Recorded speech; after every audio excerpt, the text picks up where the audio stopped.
Ricky on that, you may not. But they've split 2-2. Ricky won the Olympic boxing trial finals in Fort Worth with a big third round in a tough fight.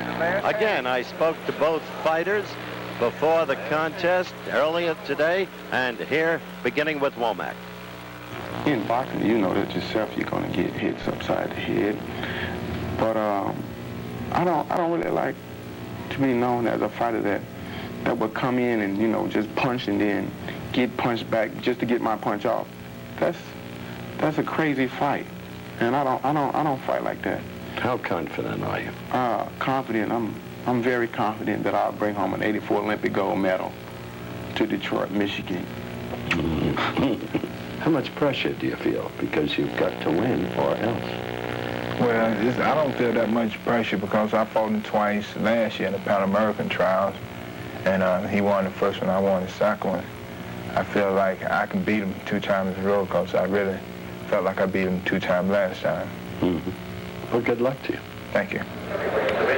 So, fighters, and now up to the ring, and the look at Evander Holyfield.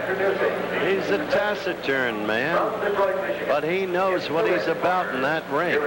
He's got size in terms of height and reach on Whomack. Whomack has the better upper body strength. He's built like a bull. And while he doesn't like to brawl, he says, he's at his best when he's brawling. There's the tail of the tape, edge, and the reasonable reach edge by Holyfield. The third man in the ring is John Hollis of St. Louis, a familiar name in amateur boxing, a man prominent in the development of the Spinks brothers back in '76.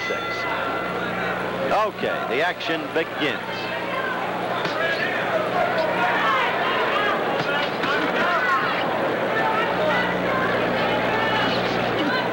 Whomack says he'd like to box him.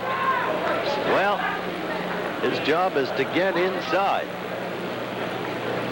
And you can't box effectively when you've got to get inside against a taller man with a bigger reach.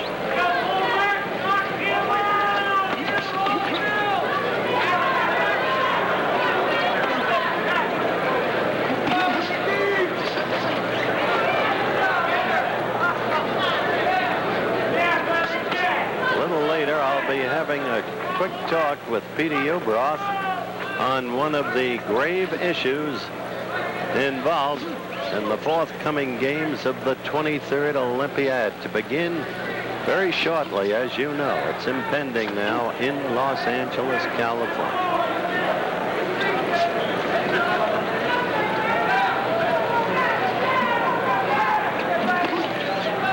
I said 4 American officials will be refereeing and judging in the games. And of course, as you know, Soviet officials and satellite nation officials will be there judging. So we can expect many issues in those games, the judgment sports, diving, gymnastics, and boxing. Whomack departing his quest to box. First round action. Good right by Whomack. Tough kid.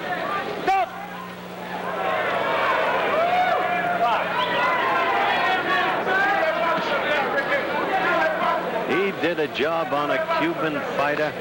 Had to see it to believe it. A great Cuban fighter, Pablo Romero.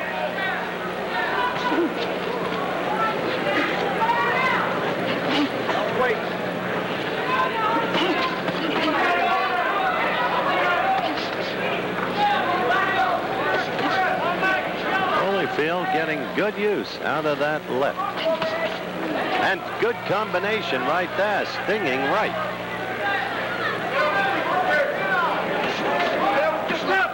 Now, we're coming down to the close of the first round. Another tough fight between these two fighters.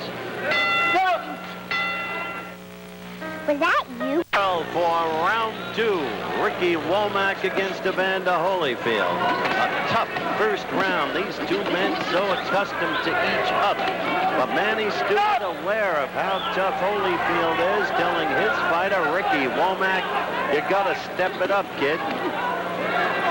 Got to get in. And after throwing the left, you've got to come in with the right, and then you've got to double up.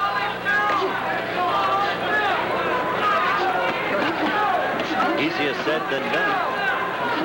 You can do great things in the corner, but you can't do them for the fighter, and you couldn't do them for yourself.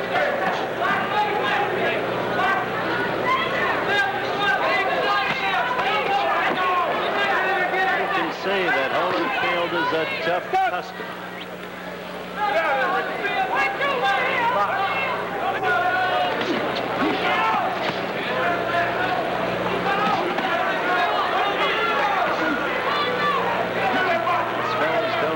Themselves, and they don't spare one another.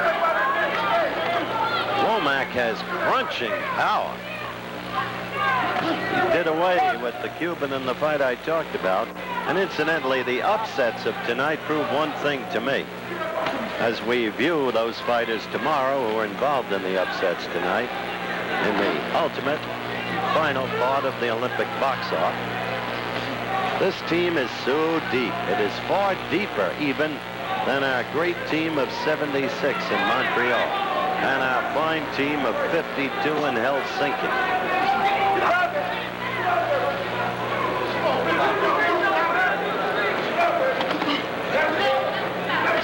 It's got personality too. Breland, Whomack, Frank Tate. After all, Leo Randall, Howard Davis, the brothers Spinks, they didn't become personalities overnight. They became personalities in subsequent years. Only Leonard had the instancy of glamour that was attached to him because he was a very special person.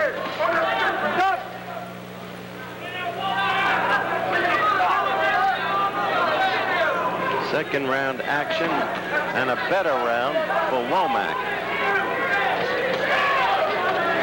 We'll stay with Whomack and Emmanuel Stewart as this round ends. Inside, as you can see, the final 20 seconds and counting down.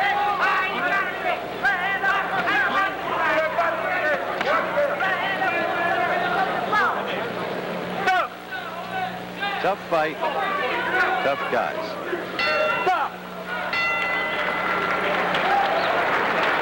You see Whomack come over in the corner. Emmanuel Stewart immediately over him. Let's listen. That's what everything's on the stage. Relax. You got to I got to fight tight. No, no. You got to grind this man. Okay, let's all go. Let him let hook. Let him let hook. Break your hook right hand off. Same shot you went down every tight, breaking it off on the side. Right down and bring the left hook right hand. With a lot more hooks. This is it. Everything is up and down. Left hook, right hand. You got to go. Another corner now. You really want it. You got to go. Right about it. Both of them heads in close. Okay, bring that hook into the body and bring it up. You want it? Yeah. If you want it, now you go get it. That's right. This is the round that's going to decide. In my opinion, they were right in Holyfield's corner. This is the round that's going to decide. Holyfield may have had a slight edge in the first round. Whomack, I think, certainly won the second round. So this is it, round 3. John Hollis in the ring, third man. Let's see if Whomack can left hook, following with the right, the way Stewart said. Let's see if Holyfield can go in there and take it, which he's trying to do right now. Throwing a lot of leather, and you don't see boxing there. Now, from Ricky Whomack, what you saw is his familiar style of brawling as he pushed Holyfield into the ropes, and Hollis properly broke them up. There'll be no boxing from Ricky Whomack. It's not his style. It's not his cut. And look at him throwing blows. Holyfield not covering too well on the blows to the belly. Caution about butting. Hollis to Whomack.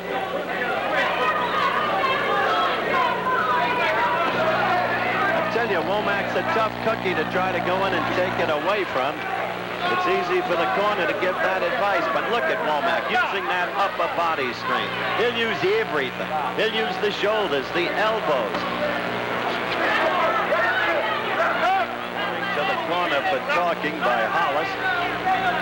He'll muscle you, he'll crowd you, he'll give you everything he's got. That's why I respect this kid so much as a fighter, Ricky Whomack. But I have equal respect for Holyfield because he's got a lot of guts, he's tough, he can hurt you, he's a strong puncher. Does seem to be wearing down some in this round. You got that Whomack all over you with that upper body, and it tells on you. It produces fatigue. Again, a caution to the corner by Hollis. First time it was to Holyfield's corner. This time it was to Manny Stewart.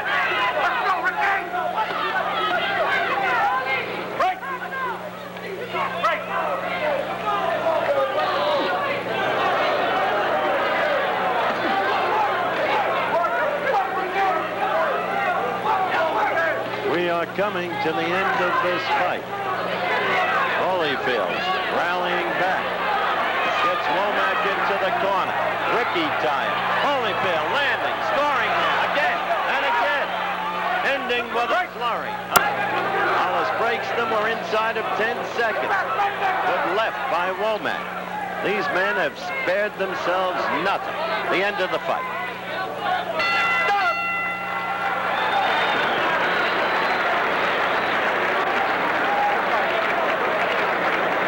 Let's take a look at that Holyfield flurry at the end. Whomack, fatigued, letting himself get boxed into the corner, the left, the right. Whomack trying to push his way out, unable to. And Holyfield scoring. You saw the right, then the left just then. He went to the belly once. And a good effort at the end. And we continue as we await the decision. We will be right back. We await the decision. A tough call, maybe a surprise. The winner in the light heavyweight division, in the blue corner from Atlanta, Georgia, Evander Holyfield. He probably saved it. I thought he won the first round, Whomack the second, the third round. I thought Whomack had the edge, but it may be that Holyfield saved it. He won it 4-1. That means a rubber match tomorrow. And you heard Holyfield say that, yes, he could beat Whomack 2 times in a row. Coming up tonight on Nightline. And heavyweight class.